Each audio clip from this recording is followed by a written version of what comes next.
Assalamualaikum warahmatullahi wabarakatuh.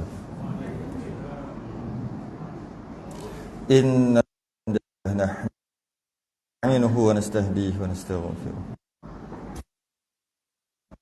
A'udzu billahi min shururi anfusina wa min sayyiati a'malina. Man yahdihillahu fala mudilla lahu wa man yudlil fala hadiya lahu. أشهد أن لا إله إلا الله وحده لا شريك له أشهد أن سيدنا محمدا عبده ورسوله اللهم صل وسلم وبارك على سيدنا الخاتم لما سبق ناصر الحق بالحق والهدي إلى صراطك المستقيم صلى الله عليه وعلى آله وأصحابه حق قدره ومقداره العظيم اللهم نور بالكتاب بصري وأطلق بلساني واشرح لي صدري واستعمل به جسدي بحولك وقوتك فإنه لا حول ولا قوة إلا بك سبحانك لا علم لنا إلا ما علمتنا إنك أنت العليم الحكيم ولا حول ولا قوة إلا بالله العلي العظيم.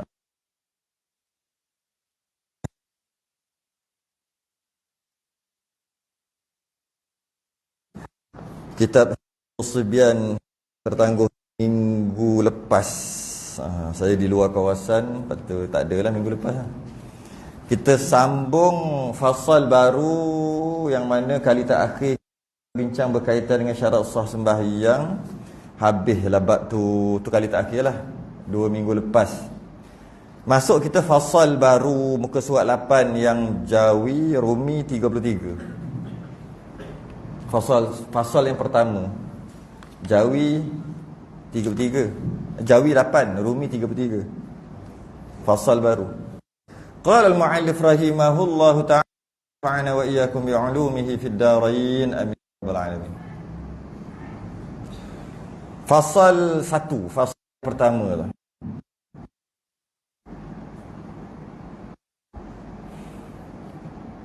Hadas kecil dan fardu wudu.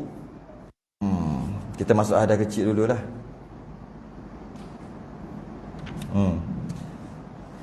Kita akan membahaskan hari ini. Oleh kerana kitab, susunan kitabnya begitu, kita kena lalu jugalah. Takkan kita nak langkah-langkah tidak beradab dengan pengarang kitab. Jadi nak tak nak kita kena lalu jugalah. Tapi walaupun macam tu, hadas kecil takkan tak kerti lagi kot. Hadas kecil macam mana keadaannya, apa yang menyebabkan hadas kecil, macam mana nak selesai jika ada hadas kecil. Hadas tu apa? Apa beza hadas dengan najis? Rasanya kita ni Islam baka dan keturunan daripada kecil ataupun lahir-lahir dari Islam ni sampai ke dewasa masih lagi Islam. Takkanlah kalau ikut pengajian ni, ini darjah 1 je 2 ni. Tapi tapi sungguh juga kalau kita tengok maksud ni, Hidayatus Sibyan, dia punya maksud yang Rumi yang tulis tu baik lah ni, iaitu petunjuk bagi yang baru belajar mengenal Islam dan iman. Baru belajar mengenal ni baru masuk Islam. Ataupun apa maksud baru belajar? Kita tengok kalau ikut bahasa Arabnya, Hidayatus Sibyan, hidayah ni petunjuk, Sibyan ni kanak-kanak. Cuma dia tak tulis kanak-kanak. Takut orang tak mengaji. Dia tulis petunjuk bagi yang baru belajar mengenal. Baru belajar mengenal ni budak-budak lah, kanak-kanak. Tapi itulah, kadang umur kita tu tahap tinggi dah. Umur kita banyak angka-angkanya. Tapi ilmu kita tahap kanak-kanak. Ada gitu. Ada kita ni umur hidup tu dah banyak dah, berpuluh-puluh. Tapi umur perangai macam budak-budak. Ada tua tapi perangai macam budak-budak. Tapi ada juga umur dia nampak macam remaja, 20, 18, 17 umur dia. Tapi perangai dia Allah macam orang tua. Ada. Maknanya umur kehidupan dia betul 17. Tapi umur sikap dia mungkin dah 7. Ada orang umur 70. Umur perangai dia Allah macam 17. Gitulah.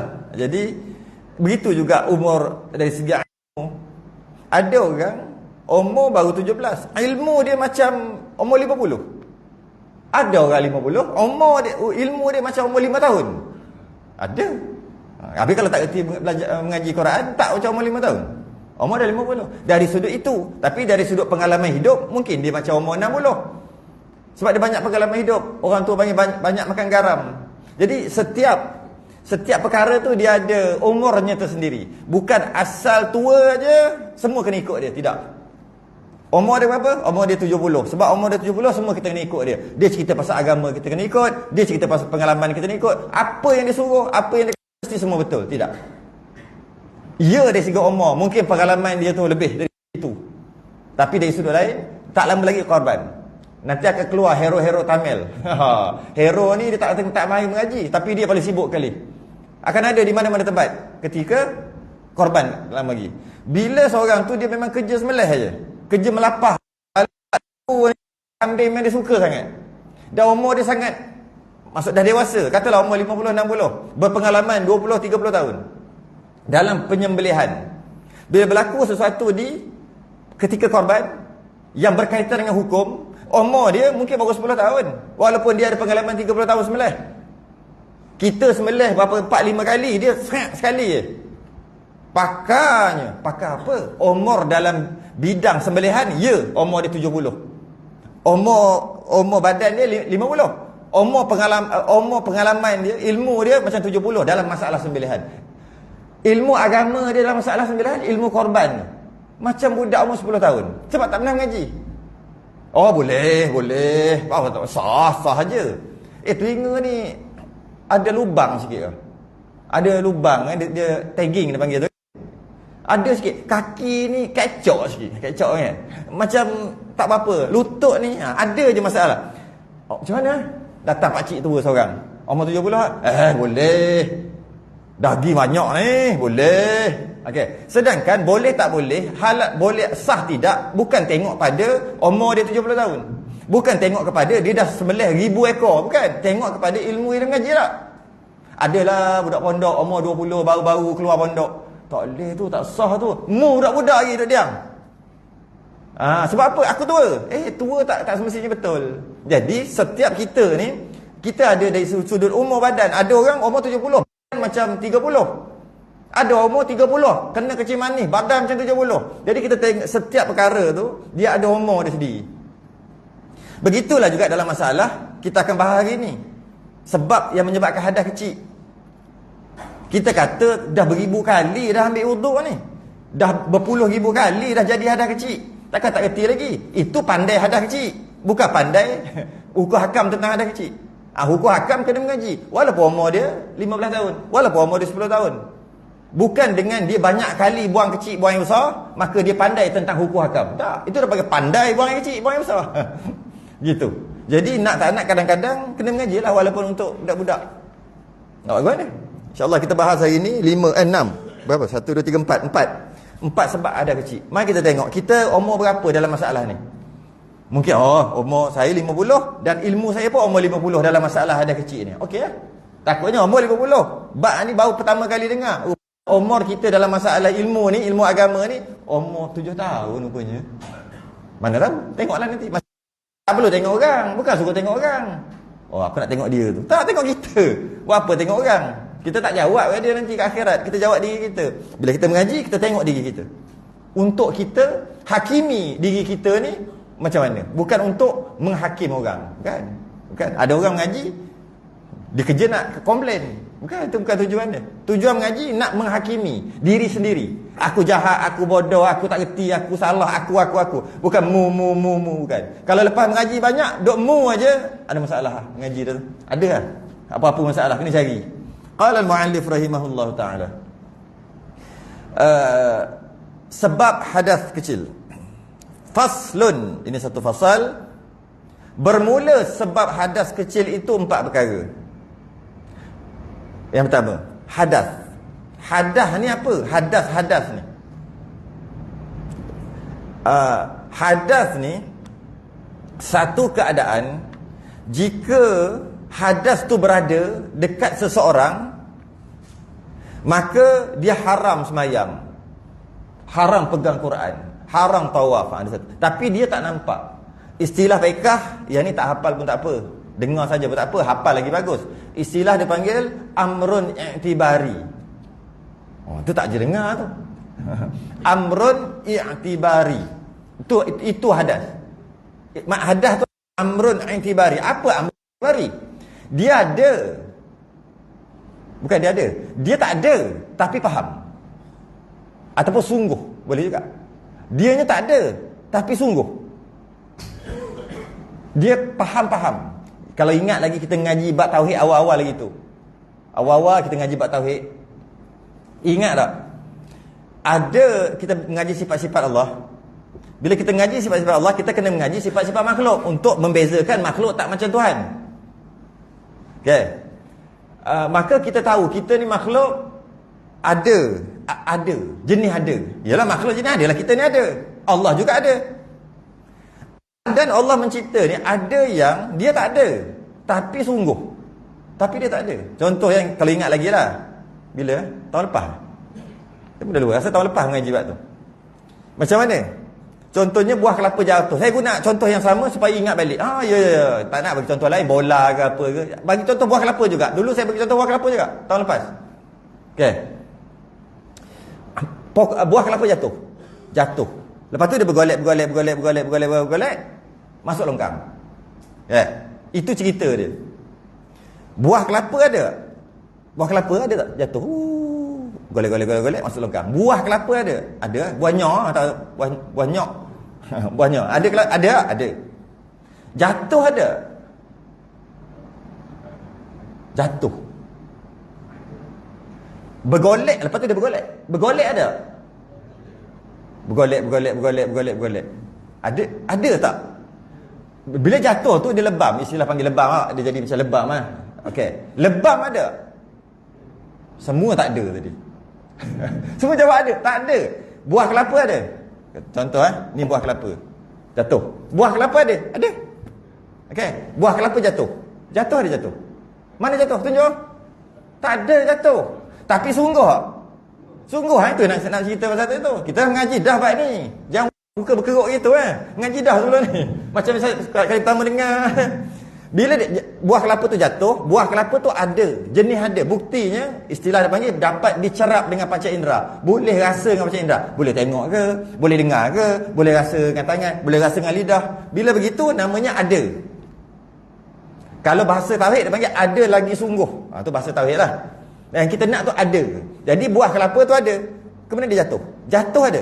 Tak ada. Cari tunjuk jatuh mana jatuh. Tunjuk. Tu, ni buah kelapa. Jatuh. Lepas tu dia bergolek. Bergolek ada tak bergolek? Mana ada bergolek? Tapi sungguh. Sungguh. Itu sikit Kita bukan nak ngaji bab tu. Saya nak bagi tahu maksud amrun i'tibari tu apa benda. Hadah ni amrun i'tibari. Dia ada tak? Contohnya, ada wuduk ni. Kentut. Perak kentut. Maka dia berhadah lah. Hadah kecil lah dia panggil. Kena berhadah. Ada tak hadah tu? Ke tu naik ke atas dahi? Tak ada. Tapi sungguh tak? Dia telah berhadah. Sungguh. Samalah. Itu maksud dia amrun i'tibari hadah. Dia berbeza dengan najis. Najis kata tai ayam. Tai ayam ada. Tai ayam bila kena kat badan, tai ayam tu ada, tahi tu ada. Dan bila adanya tahi itu tak boleh sembahyang. Kena cuci, tak boleh sembahyang. Bila adanya hadah dekat dia ni, tak boleh sembahyang juga. Tapi hadas tu ada tak? Tak ada. Tapi faham. Sungguh boleh faham. Kentut aja faham tak boleh sembahyang. Apa bukti? Tak ada bukti. Ada tak hadah tu? Mana ada hadah? Yang ada ketung. Ketung ada lah, perang bunyi gitu, busuk. Tapi hadas tu ada tak? Lepas kentut tu dia telah berhadas. Hadas tak ada. Dia telah terkena najis. Maka tak boleh sembahyang. Najis ada dan tak boleh sembahyang. Dan najis itu ada. Buktinya bau, busuk. Tengok, nampak. Rasa ada. Tapi hadas sama juga. Ada hadas dekat dia, tak boleh sembahyang. Tapi hadas tu tak ada. Tapi faham-faham. Contoh macam tadi, bergolek tadi, jatuh tadi. Ada kipas berpusing. Pusing ada? Pusing. Mana ada? Kipas yang ada. Pusing tak ada. Tapi sungguh tak pusing? Sungguh. Faham tak pusing? Faham. Tapi pusing tu tak ada. Gitu maksud dia. Tu bab tauhid. Kita ngaji dah. Ini kita bab fiqh ni. Cuma bila kata hadas kecil. Hadas tu kecil macam ni. Gitu. Mari hadas. Ambil hadas. Buang. Boleh sembahyang? Mana ada hadas? Hadas kecil. Besar mana macam ni? Kalau buang hadas tu bolehlah sembahyang. Sekarang duk hadas kecil sebab kentut tadi. Naik butir atas ni, ambil butir tu buang, boleh sembahyang. Gitu ke hadas? Tidak. Mana ada? Tak keluar pun kat muka, tak keluar. Tulisan berhadas kentut, tak ada keluar. Tak ada. Tapi hadas. Bukti tak ada. Faham? Faham. Boleh sembahyang? Tak boleh. Orang lain ni boleh sembahyang? Tak boleh juga. Kenapa? Ada najis. Ada bukti? Ada. Ni. Kena basuh. Jadi najis, dia tak boleh sembahyang juga bila ada najis. Dan najis itu ada. Hadas, jika ada kat dia, tak boleh sembahyang juga. Tapi hadas tu tak ada. Faham-faham. Amrun i'tibari istilah dia panggil. Jadi, bermula sebab hadas kecil. Bila terjadinya perkara ini, maka hadas kecil. Jadi hadas kecil. Yang mana hadas kecil tu faham, tapi hadas kecil tu tak ada. Tak payah duk kelebek kat mana-mana nak kelebek pun. Kelebek kat hidung, ganggu mulut nak cari hadas kecil. Takkan jumpa. Kalau kena najis, tahi lembu dekat kat badan, boleh cari. Cari jumpa. Kat sini tahi dia. Tapi kalau hadas takkan jumpa. Belah dada pun tak jumpa cari hadas. Tapi faham, sungguh tak boleh sembahyang sebab ada hadas kecil. Okey. Jadi bermula sebab hadas kecil itu 4 perkara. Jadi 4 ni ada, telah bernama berhadas kecil tapi cari tak jumpa dan tak boleh sembahyang. Okey. Bukan tak boleh sembahyang aja, tak boleh pegang Quran, tak boleh tawaf. Beberapa perkara nantilah, itu bab tu nantilah. Iaitu yang membatalkan air sembahyang. Ini orang Melayu. Orang Melayu panggil air sembahyang. Boleh lah air sembahyang membatalkan wudu. Tak ada masalah dia sebut air sembahyang, tak ada masalah. Sembahyang, sembah apa? Yang tu apa? Kita sembah Allah. Jadi kena sebut solat. Tak payahlah strict sangat gitu. Fahamlah. Sembahyang tu sembahyanglah. Kadang ada orang dia ahli bahasa sikit, dia melampau sangat. Melampau macam mana? Yang tu sebenarnya Tuhan, yin yang, Tuhan Buddha. Asal usul. Jadi perkataan Melayu waktu tu zaman tu Islam tak sampai lagi, yang bila sebut sembah Tuhan, Tuhan tu yang. Jadi sembah yang, sembah Tuhan orang kafir. Jadi kita kata sembahyang tu tak boleh, kena kata solat. Melampau. Sampai nak kena jadi kaji bahasa tak boleh sebut. Sembahyang kita faham solatlah. Jadi air sembahyang, air yang digunakan untuk buat sesuatu supaya hilang hadas tadi menyebabkan boleh sembahyang. Tu air sembahyang. Yang pertama, ada sabda Nabi, la yuqbalu Allah salata ahadikum idza ahdasa hatta yatawadda. Tidak diterima sembahyang seseorang yang berhadas sehingga dia berwuduk. Yang pertama, keluar sesuatu daripada salah satu daripada dua jalan, kubul atau dubur. Yang lain daripada mani dirinya yang mula-mula keluarnya. Banyak nak kena syarah ni. Pertama, keluar sesuatu daripada salah satu daripada kullu ma kharaja min ahadis ini min bauli au ghaid au dam au rih. Itu ta'rif lah, ta'rif kat bahasa Arab. Jadi keluar, yang pertama keluar. Apa maksud keluar? Keluar tu daripada batin kepada zahir. Itu keluar. Masuk daripada zahir kepada batin. Itu masuk. Keluar daripada batin kepada zahir. Tubuh badan kita ni dia ada sempadan, ada border, ada sempadan. Zahir batin tadi tu. Kalau dalam masalah mulut, border dia, sempadan dia dekat makhraj ha pedas. Ha pedas tu dia punya berkerisan. Ha pedas ke bawah batin. Ha pedas ke atas zahir. Bawah ha pedas, makhraj apa? Alif bata sampai ya, dia ada semua tu. Semua ada kat mana? Kat sini, kat sini semua ada tak? Yang bawah ha tu kat sinilah. Bawah ha ada dua huruf. Apa? Ain. Ya. Macam nak sebut, macam nak keluar tak keluar je bunyi. Lah, kan nak ha, kan bunyi bawah tu. Sebut je lah. Ha, kan duk rasa duk bawah. Sini. Satu lagi, alif. Ataupun hamzah lah. Ha atas ni. Bawah. Bawah. Kha atas. Boleh. Sebut kita rasa dia duduk kat mana. Kha ni atas, ha kha atas. Khatah. Ha tu bawah lagi.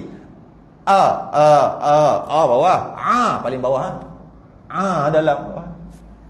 Yang lain-lain ba ta dekat mulut, ba kat sini, ba kat sini. Ta kat dalam sikit. Zal, ra semua duk main kat sini. Yang kat area-area sini apa? Kha itu pun atas. Ha sempadan. Dah bawah lagi. Bawah lagi. Dua je. Jadi jika daripada tadi tu naik kepada kha tu kan atas, maka namanya keluar. Kalau daripada kha turun ke namanya masuk ke batin. Itu dari segi di sini. Di telinga tak boleh dapat bunyi telinga. Kat mana batin dia? Mana zahir dia? Zahir dia jari yang paling kecil, jari ni tak boleh masuk. Itu zahir. Contohnya masuklah, tak masuk. Itulah zahir. Tempat yang jari tak boleh masuk, itulah batin. Dalam masalah puasa nanti hati-hatilah kat situ. Takut termasuk batal kata tu. Hidung sama, jari yang paling kecil masuk ke dalam sampai tak boleh masuk. Habis tak boleh masuk. Tak boleh masuk, itu semua zahir. Tempat yang terpaksa pakai alat-alat untuk masuk, itu batin lah. Kan susah pun. Kat sini lah. Dia panggil khayshum. Tempat ni. Tempat dengung ni. Atas ni. Memang takkan boleh masuk jari. Tak tahu takut hidung ni besar. Hidung normal takkan boleh masuk jari. Jadi yang tak boleh masuk jari, yang boleh masuk jari tu, semuanya zahir. Yang tak boleh tu batin. Kena tahulah kat mana dia punya tu.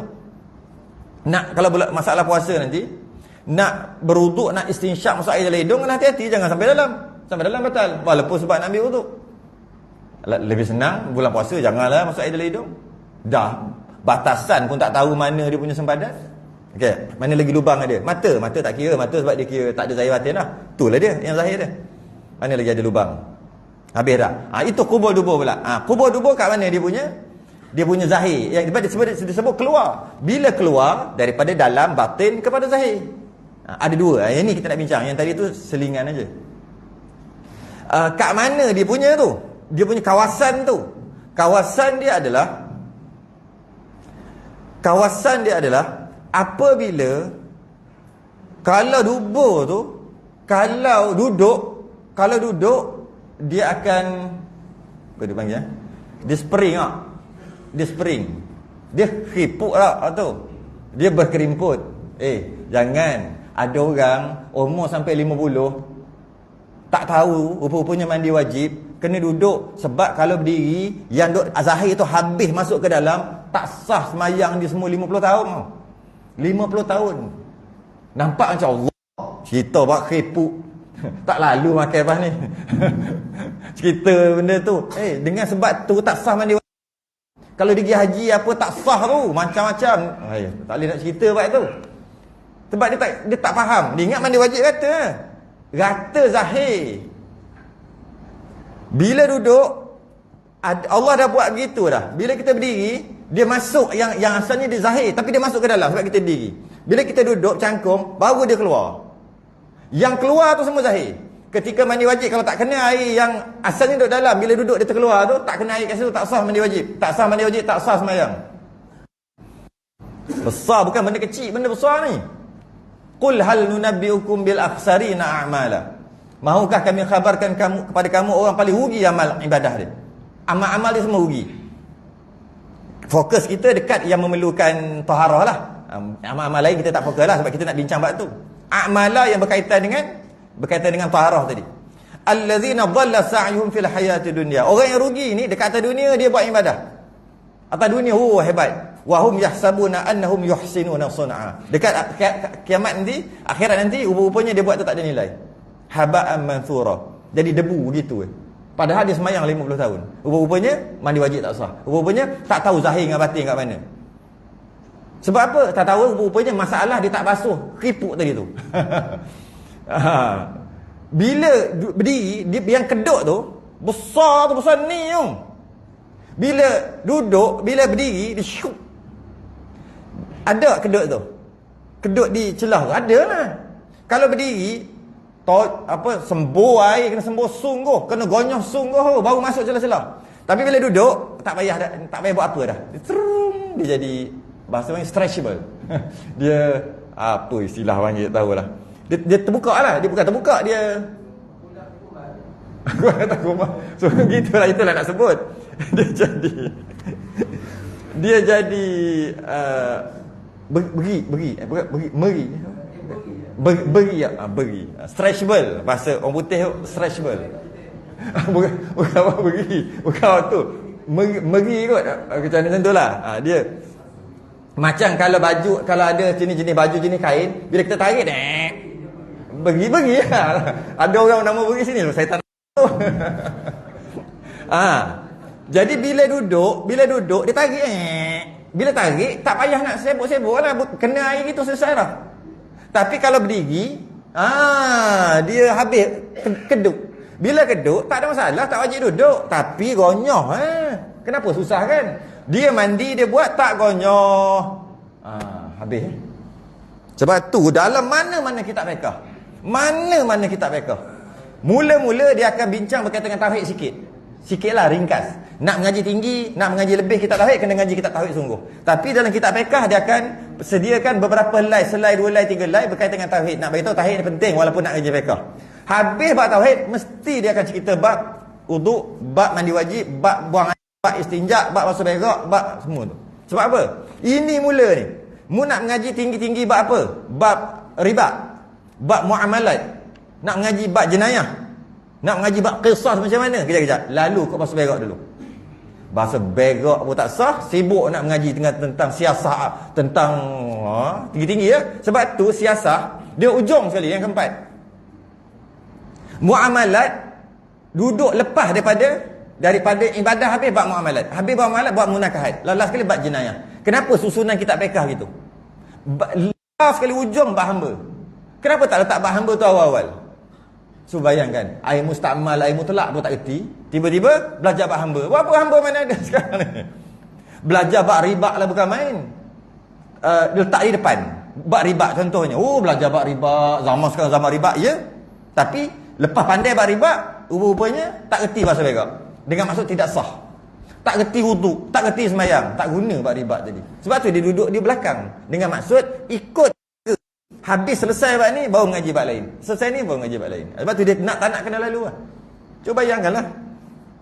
Punyalah hebat ilmu-ilmu lain, tiba-tiba rupanya tak tahu kena basuh. Punggung sendiri pun tak tahu. Atau bahasa kampung ini, bahasa berak tak reti lagi. Tapi ilmu lain tinggi. Masya-Allah. Sebab apa? Dia tak ikut silibus, sukatan pelajaran. Main lompat-lompat. Baru darjah 1 nak belajar yang universiti. Lalu satu-satu. Baru campur tolak kali bahagi dulu. Dah faham tu, bawa lebih sikit matematik ni. Pecahan ganda-ganda gitu. Nah, akhir sekali baru jadi engineer, arkitek apa semua. Jangan baru umur 15 sibuk nak belajar tu. Campur tolak bahagi tak erti. Sama. Itu dia punya cara dia ataupun silibus ataupun sukatan ataupun kita panggil fardu ain. Tapi orang dengar fardu ain, Allah, fardu ain. Apa budak-budak ngaji fardu ain. Kata gitu. Ada orang kata gitu. Ada. Jadi itu masuk keluar. Jadi kalau keluar namanya keluar pula salah satu daripada 2 jalan, qubul atau dubur. Qubul ni qabl, depan. Qabliyah, depan, iaitu sebelum sembahyang fardu ada sembahyang qabliyah. Betul ke sembahyang qabliyah? Qaf balam. Qubul itu. Qubul ni depan. Qubul ni depan. Tapi bahasa beradab nak sebut kemaluan sebut qubul. Tapi bukan maksud kemaluan depan tu qubul. Cuma bahasa depan. Macam air kecil buang air besar. Dia pergi bukan buang air kecil. Gitu. Satu jak ada kencing. Ini bukan air kecil, air besar ni. Banjir. Tapi tak, bukan maksud tu. Maksudnya buang air kecil ini keluar ke depan. Nampak? Dia guna ayat lain, maksud lain. Begitulah juga bila sebut qubul, bukan maksud kemaluan depan, bukan. Maksudnya yang di hadapan. Kita bincang apa? Bincang sembahyang. Kalau bincang sembahyang, yang di hadapan tu qabliyah tu lah yang sembahyang 2 rakaat tu. Bincang bab apa? Bincang bab kemaluan. Bincang bab kemaluan depan lah. Tu qubul. Satu lagi dubur. Dubur ni bukan dubur tu lah, bukan. Tapi orang Melayu panggil dubur juga. Tapi bahasa asal dubur tu belakang. Fi duburi, di belakang. Fi duburi salati. Memang adalah hadis Nabi sebut. Sunat berdoa fi duburi salati. Solat pun dubur kan? Bukan, dubur tu masuk belakang. Maksudnya di belakang sembahyang. Disunatkan berdoa fi duburi salati, di belakang sembahyang. Belakang sembahyang, dubur tu. Maka ulama pun bahas. Belakang tu maksud sebelum salam ke lepas salam? Dia faham. Lepas tu kita doa selepas salam. Sebab ada ulama kata maksud duburi tu lepas salam. Lepas tu kita doa ramai-ramai. Ada ulama kata maksud duburi tu bukan sebelum salam tu. Kan ujung-ujung kan ada doa juga. Fil alamin innaka hamidum majid kan ada doa. Allahumma fil ma qaddamtu wa ma akhartu wa ma astu wa ma a'lan. Panjang doa macam-macam ada. Ya muqallibal qulub kan ada doa. Ada ulama kata doa. Kita ambil dalam, ambil luar. Mantap. Dua-dua. Sedangkan Nabi tak suruh dalam dan luar. Nabi kata fi duburi solat. Di penghujung sembahyang sunat doa. Kita kata nak pilih dalam, kalau kat luar kat mana? Kalau sebelum salam, kalau sebenarnya lepas sembahyang macam mana? Nak ambil luar, kalau sebenarnya maksud Nabi dalam macam mana? Ambil dua-dua mesti kena. Sebab tu kita ambil dua-dua. Lepas sembahyang ada, sebelum sembahyang pun ada doa. Tu masuk dubur. Jadi dalam masalah kemaluan ni, dubur tu masuk orang belakang. Jadi jangan faham sebut dubur aja punggur belakang dah, bukan. Itu bahasa beradab. Bahasa beradab. Jadi salah satu daripada dua jalan. Ini secara umum. Bagi orang perempuan dia ada 3 jalan. Salah satu subul dia panggil. 3 jalan, iaitu tempat keluar air kencing, tempat keluar haid, dubur. 3. Bagi khunsa 4 jalan. Nanti kita kalau ada cerita tentang khunsa ni, kita cerita panjang. Bab khunsa. Tak ada, saya tak mau cerita panjang. Khunsa dia ada 4 jalan. Dia ada 4 lubang. Tempat keluar air kencing, tempat keluar air kencing, tempat keluar haid tapi tak keluar. Dubur ada satu lagi lubang. Tu namanya khunsa. Jadi 4 lubang. Jadi kalau dalam masalah ni keluar sesuatu, salah satu daripada 2 jalan secara umum, tapi bagi perempuan ada 3. Keluar salah satu daripada 3 jalan akan membatalkan wudu, akan menyebabkan dia berhadas. Okey, keluar. Apa lagi? Apa yang keluar tu? Dia kata keluar sesuatu. Sesuatu tu apa? Apa sahaja janji sesuatu. Apa ada sesuatu? Sama ada dia pepejal. Berpejal ni yang bertokor tu lah, pepejal. Ataupun cecair, yang cecair kita air lah, macam cecair. Ataupun gas. 3 ni keluar batal.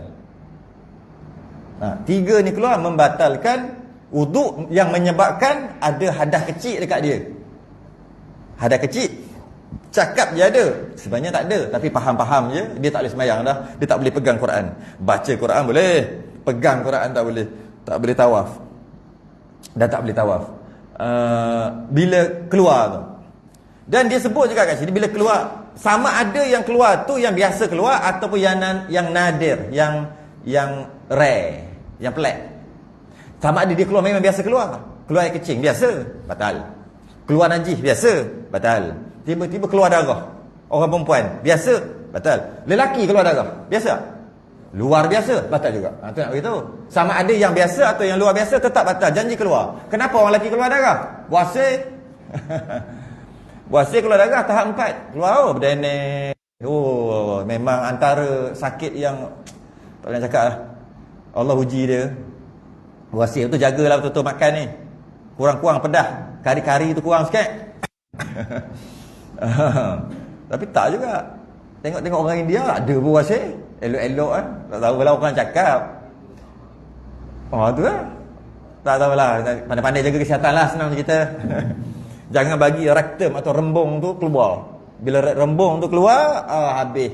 Mula-mula berdenek, lepas tu lama-lama darah. Bila keluar darah, dia orang yang hadas, cara dia wuduk, cara dia berwuduk tak sama dah dengan orang biasa. Itu bab lain, nanti kita bahas. Jadi walaupun yang keluar tu yang jarang-jarang, yang pelik, contohnya darah keluar, contohnya yang tu batu, tak kira.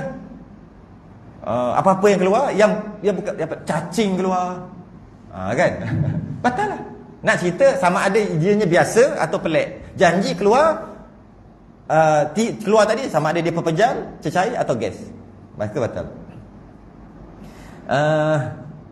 Dan dia kata kat sini, habis dah tu. Ada satu lagi sebenarnya. Keluar angin ni dubur aja. Macam mana nak keluar angin kuat kubul? Tak boleh tak? Tapi sebenarnya boleh juga bagi orang perempuan. Dia panggil kentut faraj. Ada. Soalan ni biasa saya terima. Soalan ni dalam soal jawab mesti ada terima bab kentut faraj. Adakah membatalkan? Mazhab Syafi'i batal. Mazhab Maliki Hanafi tak batal. Dia macam mana boleh kentut, dia panggil kentut faraj istilah dia. Mazhab Hanafi tak batal. Mazhab Syafi'i batal. Maknanya angin ni keluar sama ada kat kubur dengan dubur lah pada mazhab Syafi'i. Macam mana pun kalau dulu-dulu orang perempuan lah, orang lelaki tak jadi nak kentut macam mana? Kubur mana boleh tak? Orang perempuan boleh lah. Dia kepik kat mana kat dalam ni, organ-organ bekas-bekas beranak dulu keluar gitu. Dia keluar gitu. Bila macam tu kalau dah buat dulu-dulu tak tahu berapa banyak mana, muncul ada mazhab Hanafi sah. Dalam masalah fiqh ni kadang-kadang dah salah pun boleh kona lagi. Kan? Masalah tauhid tak boleh. Salah kata Tuhan ada dua, habis. Pegang Tuhan ada dua, baru tahu Tuhan ada satu, habis ibadah, hancur lebur. Habis. Tapi kalau bab fiqh ni kadang-kadang dah salah dah. Kaji, rupanya ada mazhab lain boleh. Oh lega, selamat lagi fiqh ni. Itu satu. Kemudian dia kata yang lain daripada mani dirinya. Makna keluar mani tak batal wuduk. Keluar mani tak batal wuduk. Yang mula-mula keluar mani tak batal wuduk. Pelik tak? Macam mana mani tak batal wuduk? Mani tu salah satu lah daripada dia cecair, patutnya batal lah.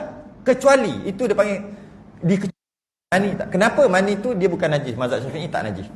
Kerana kita asal kita ni, kita lah. Jadi kalau ianya najis, maka kita ni najis. Oleh kerana itu dia tak najis. Bila dia tak najis, bila dia keluar tak batal. Tak batal wuduk. Okey, tak batal wuduk. Soalannya, boleh sembahyang? Tak boleh. Sebab sembahyang dia kena tidak berhadas kecil, suci berhadas kecil, tidak berhadas kecil dan tidak berhadas besar. Dua-dua. Ni dia wuduk ada, dia tidak berhadas kecil, wuduk ada, tak batal. Tapi hadas besar, wuduk dia ada, tak batal wuduk, tapi hadas besar dia ada, jadi tak boleh sembahyang juga. Cuma tak batal wuduk. Macam mana boleh jadi?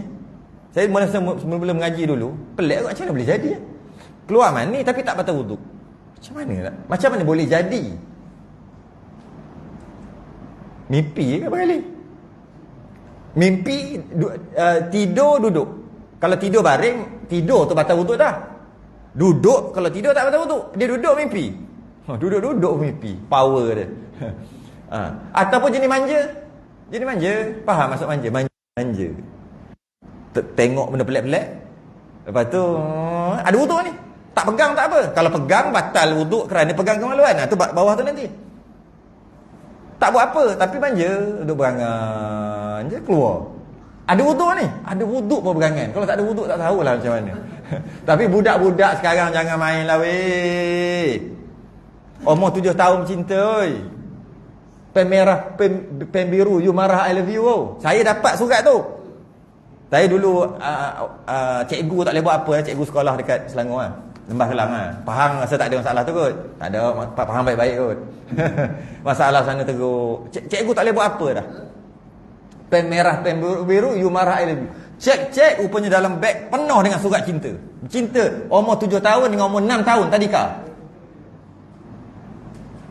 Tak tahu nak buat apa dah ustaz, tolonglah. Tiuk-tiuk. Bukan tiuk ni. Puih ni kata ludah terus ni. Saja saya sebut gitu tu. Sebab dia tak boleh buat apa dah cikgu tu. Disiplin tak boleh buat apa dah. Sekali kita bagi nasihat itulah, semayang itulah, kita bahagian kita tu. Nak bagi tahu, jangan 7 tahun tu dia ambil awek dia tu, markah dia tu umur 6 tahun. Mana dia cari? Ada apa? Sekolah yang 6 tahun. Satu 6 tahun apa sekolah pra ke apa nama? Pra tu. Dia ada satu senior abang besar. Oh ni baru masuk tu. Lawah ni. Kot begitulah kot. Lepas tu bercintalah istilahnya, taklah bercinta, kita istilah tu. Kemudian bila yang darjah yang umur 6 tahun tadi habis nak masuk darjah 1 lah, dia ni darjah 2. Tiba-tiba mak dia hantar sekolah lain. Yang ni, sekolah ni tak okey kot. Dia kata kita buat pra je sini. Darjah 1 sekolah tempat lain. Mak ni yang darjah 2 ni baru naik. Itu yang boleh jadi kes ni. Tak mau belajar. Jumpa pula, tengok beg ni budak ni apa? Isap gang, isap okok ke apa ni? Buka beg, jumpa surat cinta. Itu yang akhir sekali dia pergi masjid, ustaz tolonglah. Kena buat apa? Benda ni mana boleh buat air tawar ke? Air tawar. nak bagi ini kena bagi air gas, bukan bagi air tawar ni. Tapi tu yang berlaku. Peristiwa ini berlaku pada 7 tahun lepas. Sekarang tak tahu macam mana. Nak bagi tahu, tak pelik lah budak-budak kan. Dia tempat sekarang yang terbuka ni, belek nak cari benda lain, jumpa benda lain. Break nak cari kuliah. Huish, ini power ni. Stop dulu. Budak sekarang umur 7 tahun dah pegang dah benda ni. Dah ada satu seorang mak beli, murah je. 100-200 boleh dapat tak? 200 lebih dapat tak yang murah-murah? 3-4 tu. Mula-mula tengok YouTube dulu, Cocomelon dulu, Didi and Prank. Dah 7-8 tahun dah kenal perempuan dah ni. Dia lain, dia cepat budak sekarang. Saya ingat dulu, kalau setakat mandi sungai tu, umur 8 tahun telanjang ni.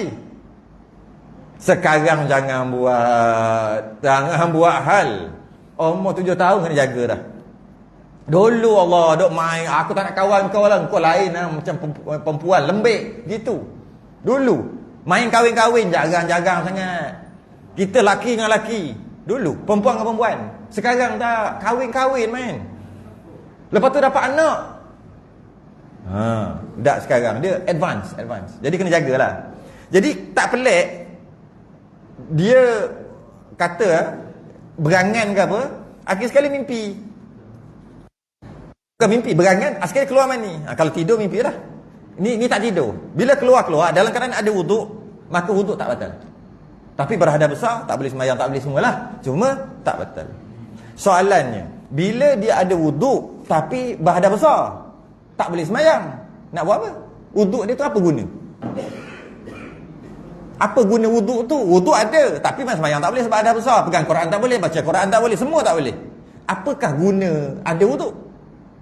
Baik kata batal aja. Kalau kata tak batal pun, tak guna, boleh buat apa? Ada guna, ada faedah. Apa guna dia? Faham maksud guna ni bukan suruh guna. Orang kata, tak logik lah Ustaz. Ada wuduk, tapi tak boleh buat apa? Buat apa ada wuduk pun? Apa gunanya? Itu saya kata ada guna. Bukan suruh guna, ada guna. Guna dia ada faedah lah. Kita kata ada faedahnya. Apa faedah? Ada wuduk tapi tak boleh pakai. Semua tak boleh buat. Sebab ada besar tadi. Semua tak boleh buat. Jadi apa faedah? Ada faedah. Faedahnya apa? Apabila seorang itu berjunub, dia makruh untuk makan. Makruh untuk minum. Makruh untuk tidur. Orang berjunub tidur hukumnya makruh. Makruh untuk musafir, berjalan, keluar. Makruh semua. Buat. Makruh buat kerja, semua makruh. Ketika berjunub. Macam mana nak hilang makruh tu? Mandi ya, tapi tak nak mandi. Lambat mandi. Macam mana? Wuduk. Dengan dia ada wuduk, makan tak makruh, minum tak makruh, pergi kerja tak makruh. Jangan lebih-lebih pergi kerja nanti nak sembahyang zuhur macam mana? Saya nak bagi contoh aja. Musafir tak makruh, semua tak makruh dah. Semua tak makruh. Kerana dah ada wuduk. Jadi apa faedah tadi tu? Walaupun dia ada wuduk, keluar mani, tak batal wuduk. Wuduk tak batal, tapi tak boleh buat apa-apa. Faedahnya adalah kalau dia nak makan, tak makruh. Tu faedah dia. Nak minum tak makruh, nak ambil wuduk tak payah ambil wuduk. Orang yang telah berjunub dahulu, dah berjunub, wuduk tak ada dan berjunub. Macam mana kalau tak nak mandi lagi? Ambil wuduk. Ambil wuduk. Baik mandi, baik mandilah. Kalau tak nak mandi, ambil wuduk. Baru tidur, baru semua, maka hukum tak makruh. Makruh lah. Ni bukan halal haram. Makruh tu. Buat pun tak berdosa. Makruh kan? Itu faedah dia. Best satu. Satu lagi. Kalau orang tu orang mati, dah ada wuduk, dia kentut ke, begok ke apa, tak batal wuduk. Orang mati, kita mandikan jenazah. Lepas kita mandikan jenazah, kita sunat wuduk kan. Tak wajib wudukkan jenazah, sunat kan. Yang wajib mandi. Kita buat, dah nak kapan dah ni? Kejap, nak wudukkan. Boleh, sunat, tak wajib. Basuh muka, yang niat apa? Niat kita lah yang basuh. Dia mana boleh niat, dia mati. Basuh muka, tangan, kepala kaki. Habis dah, baru nak angkat sebab dia tak meruang. Sini panggil meruang. Yang tolak perut meruang tak? Dia tak meruang elok, dia tekan lebih kurang. Dia takut. Kadang-kadang kita ni juga. Tengoklah juga kalau jenazah tu, kalau mayat tadi tu baru lepas makan tom yum, mati, accident, tekan lebih sikit. Kalau dia sakit 3 bulan, tak lalu makan, tak payah tekan sangat. Mana ada benda dalam perut dah. Apa ni? Sakit lama, kalau sakit lama tak payah tekan-tekan gitu lah, buat syarat. Tapi kalau kata bawa balik makan, habis makan dengan isteri dia dengan apa, tiba-tiba mati lepas pada tu. Kena tekan lebih sikit tekan lebih sikit. Jadi bila dia tekan lebih kurang, sedangkan ada isi perut, bila nak angkat tu, dia ada terkepit, organ terkepit, dia keluar. Allah, keluar. Batal wuduk. Wuduk tak batal. Nak cerita pasal tu. Tapi wajib basuh. Wajib basuh balik. Tapi tak perlu wuduk dah.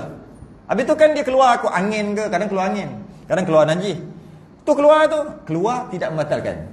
Maknanya keluar angin, cecair, pepejal tadi dekat mayat yang ada wuduk tak batal. Yang ni untuk orang hidup. Macam tu juga.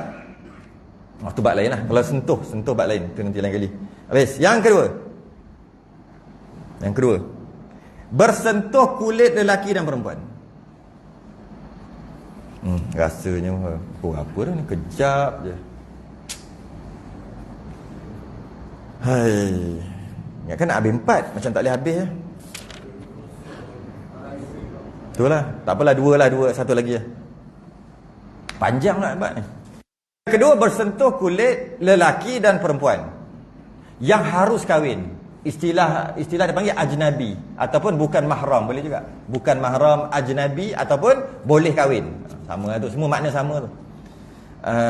Bersentuh kulit lelaki perempuan, yang mana lelaki perempuan ni boleh kahwin. Lelaki perempuan ni namanya ajnabi. Lelaki perempuan ni namanya bukan mahram.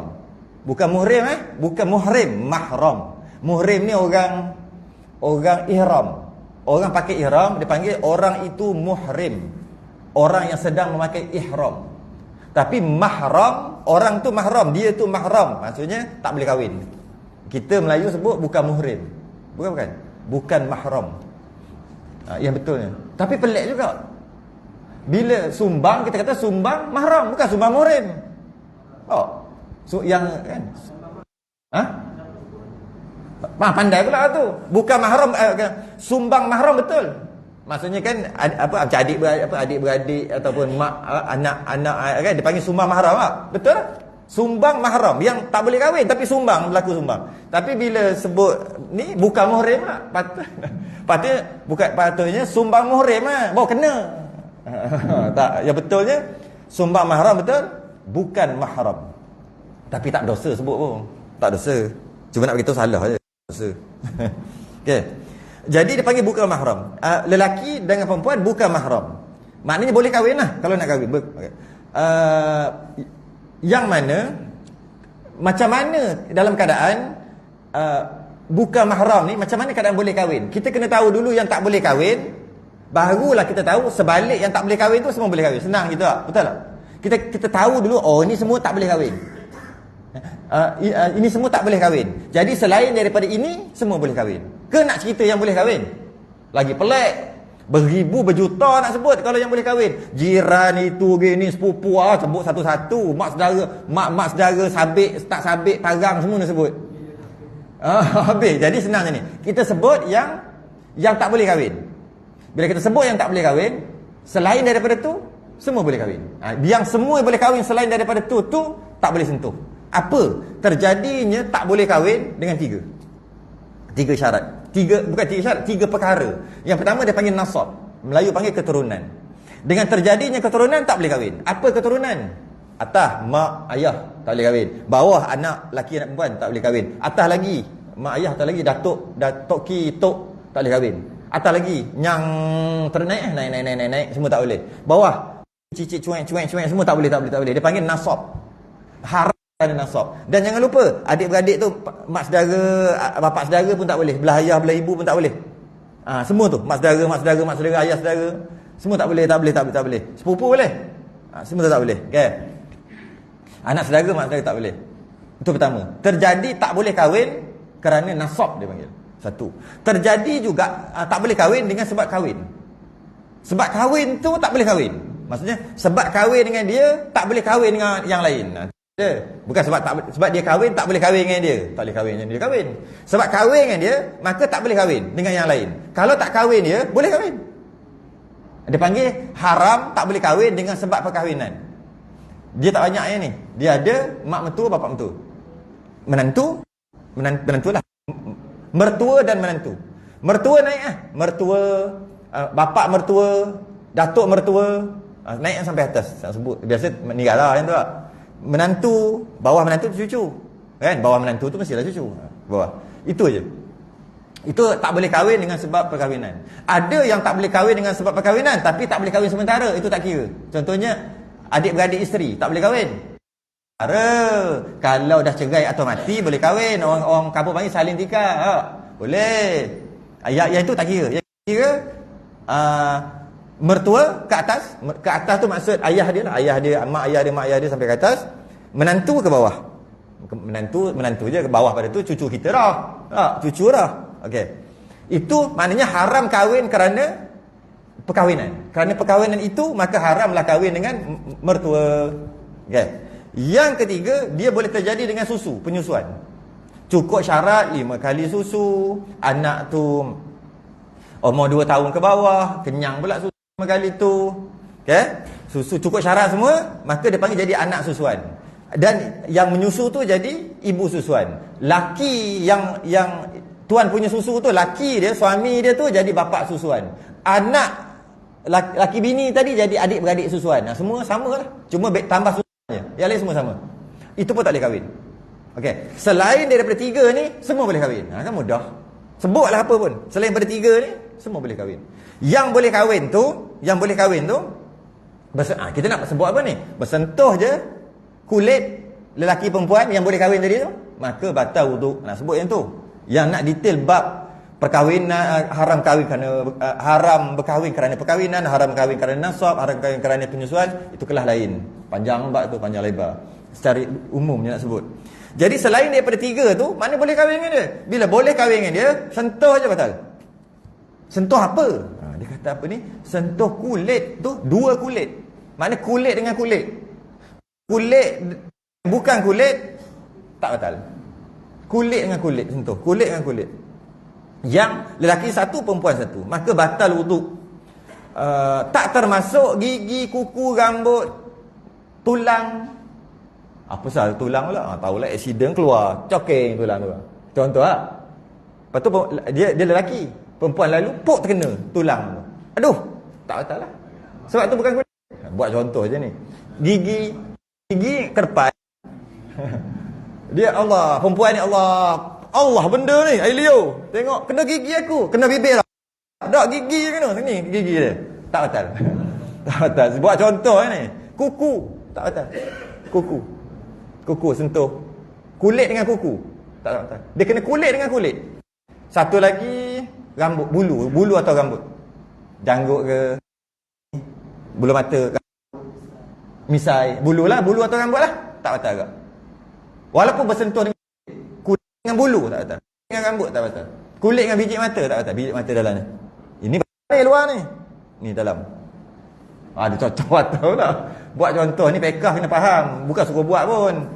Faham je. Kata Allah, takkanlah nak sentuh-sentuh kuku gini mana. Bukan suruh fikir, tak payah fikir. Nak bagi tahu hukum aja. Hukum je. Jadi tak batal. Sebab yang batal dia kata 2 kulit. Bila kata 2 kulit, kulit kulit. Cuma jangan salah faham. Ada orang kata bila tak batal, bolehlah sentuh. Tu salah faham. Tu salah faham. Dalam masalah boleh pegang, ni cerita lelaki perempuan ni. Yang boleh kahwin, lelaki perempuan pegang, itu masalah lain. Kita bincang bukan masalah tu. Kita bincang masalah bukan boleh pegang atau tidak. Kita bincang batal wuduk atau tidak. Bila orang salah faham, dia kata oleh kerana jika bukan kulit dengan kulit, tak sentuh kulit dengan kulit, tak batal wuduk, maka boleh bersalam. Tak ada kena-mena cerita salam. Salam benda salam lah ni. Lelaki perempuan nak salam, lapik. Boleh tak? Tak boleh, haram. Haram apa tak batal wuduk? Lah, siapa cerita pasal wuduk? Cerita pasal haram boleh tak? Tak boleh, punya haram. Kapur-kapur tu selalu buat. Ustaz, salam ustaz, ambil berkat. Berkat benda, berkat. Berkat haram tapi tak boleh, haram.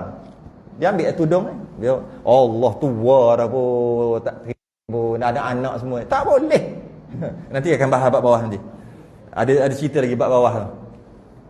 Di bawah macam apa? Salam. Tak ada nafsu, tak boleh. Masa beranak dulu, dia yang sambut tok bidan tu. Tak boleh, tak kira siapa, tak boleh. Walaupun salam berlapik, tak batal wuduk pun tak boleh. Tak batal wuduk tu betul. Salam tu haram. Dia ada wuduk, dia salam gini. Maka wuduk tak batal, hukumnya haram. Sentuh bab lain. Ramai orang bertukar. Bila dia kata tak batal, boleh lah pegang. Kalau macam tu, pergi keluar mana-mana tu, pakai sarung tangan lelaki, pakai perempuan, pegang, boleh. Jalan dekat taman. Oi, tak kahwin lagi. Tak sentuh. Boleh? Mana boleh. Lepas tu bukan tu aja, semua boleh buat. Janji pakat-pakat jangan sentuh kulit. Mana boleh. Peluk apa, tak kena kulit. Kami sama-sama ada wuduk. Jangan main. Kami pegang pun dalam iman. Tak ada mana. Orang salah faham. Orang salah faham bukan itu. Jadi kulit perempuan yang harus kahwin antara keduanya, yang sampai keduanya pada umur yang diingin akan dia. Sikit lagi. 5 minit lagi boleh tak? Kalau tak habis. 5 minit lagi. Satu lagi. Apa maksud yang sampai keduanya pada umur yang diingin akan dia? Macam ni. Dalam masalah sentuh lelaki perempuan batal tadi, okey, lelaki seorang perempuan seorang yang boleh kahwin tadi, adakah mesti dua-dua balik dah? Tu soalan. Boleh tak kanak-kanak? Budak seorang, orang tua seorang yang boleh kahwin. Kalau kahwin boleh, tapi bukan nak kahwin budak lagi. Tapi nak bagi tahu, boleh tak? Ini cikgu-cikgu dah jandam tak? Dah jandam 5 jandam. Terima kasih cikgu ajar kami. Salam tak? Perempuan lelaki boleh kahwin tak? Boleh. Cikgu tu kata, siapa nak kahwin dengan kau? Bukan suruh kahwin. Boleh tak? Boleh kahwin. Soalannya boleh tak? Budak-budak lah, dia tak balik. Kejap. Sabar dulu. Dalam masalah bersentuh, adakah kira balik atau tidak? Ada sebut tak balik? Tak ada sebut. Habis kalau baby kecil umur 2 tahun, tak boleh pegang? Boleh kahwin dengan dia? Habis duduk pegang banyak dah. Mana dia punya, apa dia panggil? Sempadan tu. Border kat mana yang boleh tak boleh ni? Kalau balik, kalau budak tu balik umur 13, mana umur 12 boleh pegang lelaki perempuan. Jika dengan sebab balik. Adakah dengan sebab balik? Tidak. Dengan sebab apa? Ni ayat dia. Sampai keduanya pada umur yang diinginkan. Apa tu? Sampai keduanya pada umur yang diinginkan. Bukan sampai keduanya pada umur balik. Bukan. Sampai pada umur yang diinginkan. Gini. Budak ni dia ada jenis baka. Ada jenis budak jenis baka besar. Tulang besar, tulang jenis besar. Badan jenis besar. Walaupun dia tak balik, tapi macam besar dah. Ada yang tulang halus. Keturunan jenis ni, keturunan ayam Belanda kata Ramli. Keturunan kecil-kecil. Kecil. Ayam serama Belanda lah. Kecil. Yelah, silap sebut. Keturunan ayam serama. Kecil jenis. Tapi umur dah 12 tapi kecil. Macam 6 tahun, 7 tahun. Ada tak gitu? Kalau dah balik, selesai. Sentuh tak boleh, batal wuduk, haram. Kalau balik. Cerita ni kalau tak balik, adakah batal wuduk? Ini cerita dia. Balik je, sentuh batal. Tak balik, balik dengan balik, sentuh batal. Tak kira umur, janji balik, batal. Kalau tak balik, tengok dulu. Tengok ni. Kalau budak perempuan, kalau perempuan lelaki sama, budak perempuan tu, kalau orang yang ada apa? Orang normal, orang ada nafsu yang sejahtera, nafsu normal. Macam mana nak sebut? Kalau Tok Guru sebut dulu ada gang. Payah nak sebut. Sampai terus nak sebut gitu. Nak sebut ayat berlapik-lapik tak sampai takut. Tok Guru tu sebut gitu. Kalau tengok budak tu ada gang. Tapi nafsu dia kena sejahtera. Sebab ada orang nafsu pelik. Kecil apa? Pedofia apa? Yang itu pelik. Itu bukan tengok tu. Orang yang nafsu yang normal, orang normal sejahtera, kalau macam ni punya badan yang tak balik lagi ni. Ada tak? Ada ni tu maksud yang diingin tu. Bahasa Kelantan dia panggil ada gang. Ada gang. Kalau dah balik, gang ke tak gang ke padahal tak boleh, haram. Kecil, macam 6 tahun, tapi rupanya dah balik dah. Umur sebenarnya 15, haram walaupun Allah kecil. Tetap tak boleh juga. Ini cerita yang tak balik lagi. Dia punya badan tu kalau tengok tu dah jadi perempuan, maka haram, salam, batal wuduk. Kalau lelaki gitu, dia ada dah lelaki tu. Biasanya orang Melayu lelaki lambat 14-15 baru jadi. Orang perempuan tidak. Perempuan ada, perempuan Melayu. Tapi belah-belah Eropah, laki dia ada. Walaupun baru umur 12-13, dia punya badan tu dia ada, dia punya. Dah jadi laki, dah jadi jantan. Tapi Melayu biasa semua jenis kecil-kecil biasanya, kecil-kecil. Dia lambat pick up, lambat naik. Masa 13-14 tu pun tak berapa nak ada dah. Umur 14 lah, 13-14 baru start berubah suara sikit. Badan pun tak nampak laki lagi. Tapi ada tempat lain dia nampak, dia boleh. Jadi tak kisah laki ke perempuan, jika belum balik tapi badan tu dah jadi jantan atau badan tu dah jadi perempuan, walaupun tak balik lagi, tak boleh salam. Haram, batal wuduk dan haram. Hati cikgu-cikgu kan, kalau tengok anak-anak murid yang lelaki umur 12 tahun lepas habis periksa ke apa nak pindah sekolah menengah ke, jangan duk main salam-salam. Ada yang besar dia cikgu. Tengok tu tak boleh salam. Kata awak tak boleh salam dah dengan saya. Kalau awak dah jadi 5, jadi 5. Dah jadi 4, jadi 4 lah. Yang penting dah jadi orang, dah jadi lelaki. Bagi, kalau cikgu tu cikgu perempuan lah. Kalau cikgu tu cikgu lelaki, tengok perempuan. Dah ada dah, rupa tu dah ada perempuan dah. Dah naik dah sikit-sikit tu. Dah nampak dah. Maka, itu lah. Itu maksud dia. Tapi kalau dia tu nafsu pelik, kecil pun dia suka, tu tak kira. Itu pelik tu, nafsu pelik ni normal, orang normal. Walaupun dia kata aku dah tua dah. Ni biasa ni. Aku dah tua dah apa? Aku dah tua dah, mana jam? Aku depan tu ada jam. Aku dah tua dah. Dulu mu beranak tu aku sambut. Aku dah 70 dah. Biasa ni ayat-ayat ni biasa ni. Aku 70. Mu mari raya balik rumah, dia jiran ni lah. Tak jumpa aku. Dulu mu mari masuk dapur aku, mu makan buat macam rumah sendiri masa kecil-kecil. Sekarang kejap lagi belajar pondok, umur 20-21 balik, dengan aku pun tak mahu salam. Mari salam dulu. Tak boleh, berdosa, haram. Tak boleh. Walaupun tak ingin. Itu dah balik. Walaupun tak balik lagi, pun tak boleh. Jika dah jadi lelaki lah, kita istilah kita panggil. Tak boleh, hukumnya haram. Dia tak boleh pakai tak selera tak, dia tak ada cerita selera. Dia cerita tentang batal tak batal, haram tak haram sentuh ni. Dengan lelaki perempuan boleh kahwin, dan seorang tu jika yang salah seorang tu kecil, walaupun dia kecil, tengok dari segi tubuh badan dia dah naik ke belum. Jika dah naik, tak boleh, hukumnya haram juga walaupun berlapik. Cuma kalau berlapik tak batal wuduk. Berlapik tak batal wuduk tu ya, sebab bukan kulit. Tapi dari segi haram tetap haram. Habis. Okey, masuk yang ketiga akan datang. Yang ketiga, menyentuh zakar atau faras atau halaqah dubur anak Adam dengan tapak tangan dengan tiada berlapik. Itu akan datang. Ketiganya, menyentuh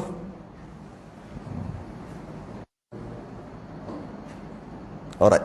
Terus lagi tasbih kafarah dan salam.